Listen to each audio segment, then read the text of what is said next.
This is the story that has really captured the attention of North Texans. 85-year-old Charlie Fink detained against his will by the state agency under an emergency protective order. Fink called Sean Rabb for help, and Sean is in studio tonight as we are all learning more about that state agency known as the Adult Protective Services and also Charlie Fink's fight. Sean. You know, like Children's Protective Services cares for the youngest in our society, Adult Protective Services does the same for the oldest. Now, while we haven't seen the court documents in this case, we do know the state believes that not only is Charlie Fink potentially a threat to himself and others, but that he can no longer handle the responsibilities of home. Mr. Fink today gave us permission to enter what he called his crowded home. Neighbors Kenny and Deborah McIntosh cleaned the cluttered home of Charlie and Edith Fink. Trash and treasure filled the couple's home. They're getting older, so it's hard for them to move everything where they need to be and dust high and stuff like that, which I can understand.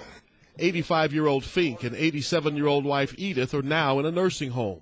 We talked to Charlie on Thursday. I didn't want to go. I was struggling with her, and I badmouthed her tattoos. Maybe I shouldn't, but I did. Edith removed by the state February 5th. Charlie this week after driving himself to Richardson Methodist for hernia surgery. A hearing was held Wednesday for the state to temporarily take custody of Fink after he was placed in the hospital's psychiatric ward. One thing that troubled me about that protective hearing that you're talking about is he wasn't present. He was not present, according to your story, and he was entitled to be.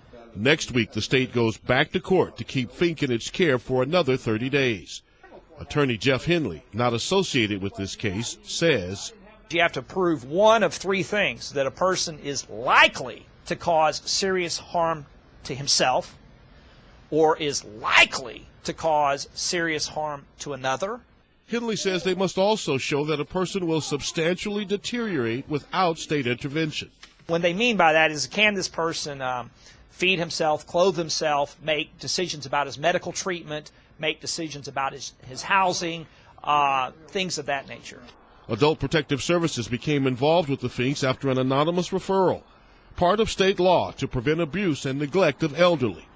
The Finks have no family, but Kenny and Deborah McIntosh say they are like family to them. Give me one more chance. That's all I'm asking. Give me one more chance and bring them home and let us take care of them.